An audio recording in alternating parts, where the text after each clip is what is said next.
Estamos de volta para continuar o nosso estudo no livro do Apocalipse, capítulo 5. João viu na destra do Senhor Deus Pai um livro, estava nas suas mãos, escrito por dentro e por fora, e selado com 7 selos. João viu um forte anjo bradar com grande voz, dizendo: Quem é digno de abrir o livro e desatar seus 7 selos? Ninguém no céu, nem na terra, nem debaixo da terra era digno de abrir o livro nem olhar para ele. E João chorava muito porque ninguém fora digno de abrir o livro, nem de olhar, nem de ler, nem de olhar para ele.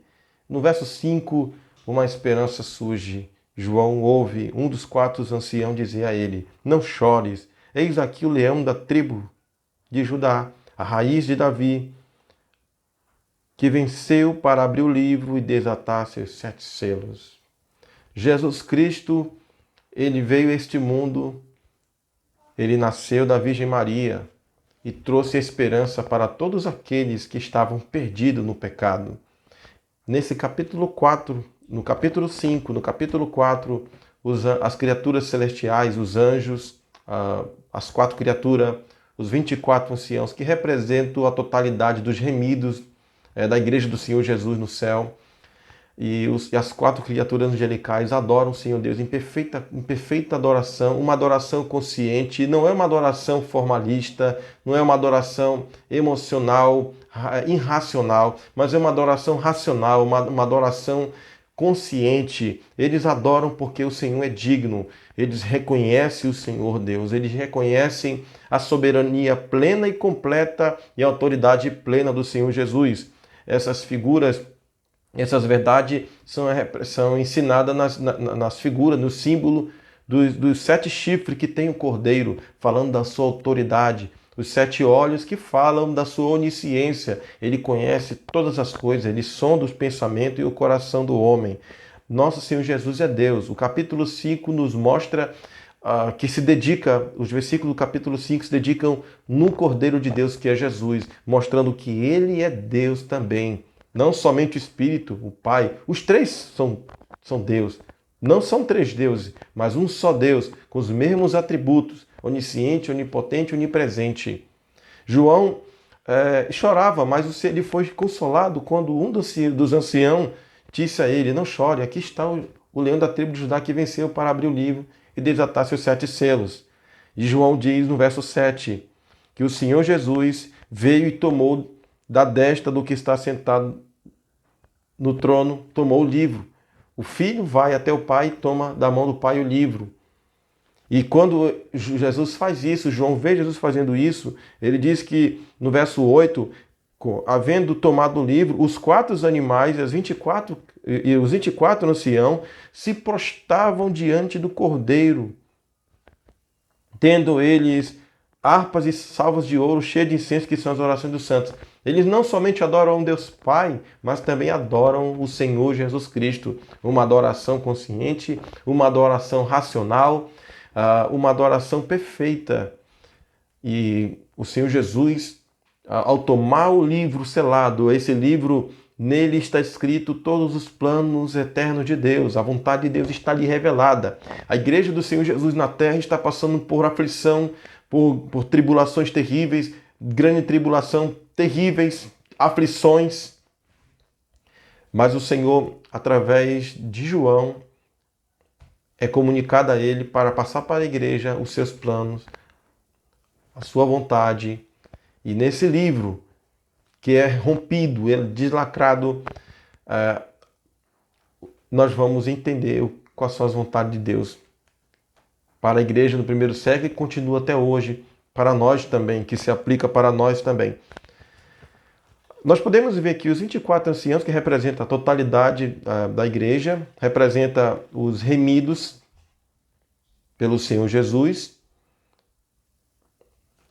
e são remidos pelo sangue de Cristo de todas as eras, que formam a obra fundamental para a restauração de toda a criação. Nós aprendemos que o mundo que nós estamos vivendo hoje, esse mundo, essa terra, ele não vai permanecer do jeito que está. Desde quando o pecado entrou neste mundo, o mundo ficou numa desordem total. O homem ficou numa desordem total, conflitos entre si. Mas Jesus Cristo veio aqui neste mundo para colocar em ordem as coisas. E é através de Jesus Cristo que todas as coisas são restauradas. Deus começa a fazer uma obra dentro do interior do homem. Deus começa a fazer uma obra no espírito, na alma dos homens, aqui nessa terra, através da pregação do Evangelho. O reino de Cristo começou quando o reino chegou com a vinda do rei aqui nessa terra. E ele continua reinando no céu, e o seu reino vai se expandindo através da pregação do Evangelho e o discipulado. E o Senhor Deus, através da pregação do chamado eficaz, ele vai restaurando o espírito e as almas dos homens. Mas haverá, no fim da história da humanidade, a restauração de toda a natureza, de toda a criação. Observem que na visão de João, ele vê as 4 criaturas. O rosto de homem, o rosto de uma águia. Enfim, essas 4 criaturas representam que os 4 cantos da terra que será totalmente restaurado por Deus. O apóstolo Paulo nos ensina em Romanos capítulo 8 que este mundo ele vai ser restaurado, mas antes de ser restaurado, ele passa por um momento de gemidos. Não somente ele geme, mas todos nós também. Paulo diz em Romanos 8,19 que a ardente expectação da criatura espera a manifestação dos filhos de Deus. Porque a criação ficou sujeita à vaidade, não por sua vontade, mas por causa do que a sujeitou. E na esperança de que também a mesma criatura será liberta da servidão da corrupção, para a liberdade da glória dos filhos de Deus. Porque sabemos que toda a criação geme e está juntamente com dores de parto até agora. E não só ela, mas nós que temos as primícias do Espírito, também gememos em nós mesmos, esperando a adoção, a saber, a redenção do corpo. O corpo de todos aqueles que creem no Senhor Jesus serão restaurados na ressurreição, no último dia. E depois da ressurreição do corpo, haverá também a ressurreição da natureza, que será restaurada.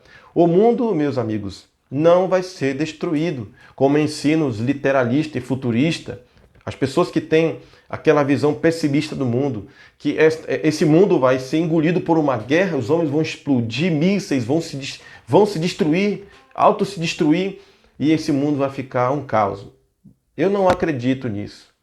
Eu não consigo aceitar, porque Deus quem criou este mundo não foi o homem. E se foi Deus quem criou este mundo, pelo seu poder, o homem não tem o poder que Deus tem.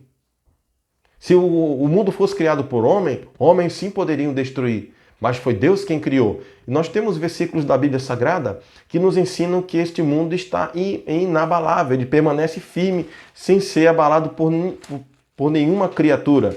No Salmo 104,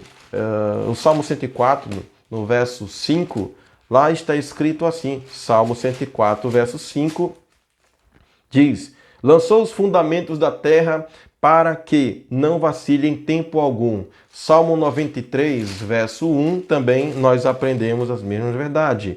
O Senhor reina, está vestido de majestade. O Senhor se vestiu e cingiu de fortaleza. O mundo também está firmado e não pode vacilar. Jó, no capítulo 26, Jó, capítulo 26 também ensina essa verdade. Versículo 7 diz: o norte estende sobre o vazio e suspende a terra sobre o nada. É o poder de Deus que suspende essa terra. E por isso ela não pode vacilar. Salmo 37,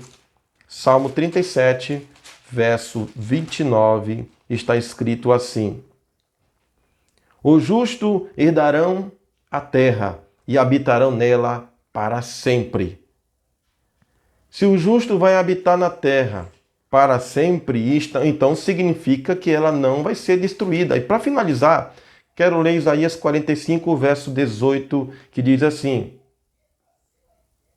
Isaías, capítulo 45, versículo 18. Porque assim diz o Senhor, que tem criado os céus, o Deus que formou a terra e a fez.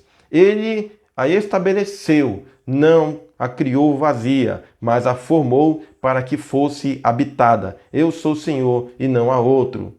Deus não criou este mundo para a destruição. fim pelo qual Deus criou essa terra foi para que a sua criatura habitasse aqui para sempre. O futuro deste mundo será glorioso, o futuro dessa terra será glorioso. Pode estar acontecendo guerra na Ucrânia, na Rússia, na Coreia, em qualquer lugar do mundo. Os homens podem soltar míssil, mas a terra está intacta sob o poder de Deus. Os homens não podem destruir. Deus está no trono, Ele governa sobre todas as coisas. E quero finalizar esse vídeo dizendo que o Senhor nosso Deus já tem revelado a sua vontade às suas criaturas, ao seu povo, à sua igreja. E no próximo vídeo nós vamos continuar estudando esse livro selado que foi rompido, que foi aberto pelo nosso Senhor Jesus e revelado ao seu povo, à sua igreja. Que Deus abençoe a todos e até o próximo vídeo.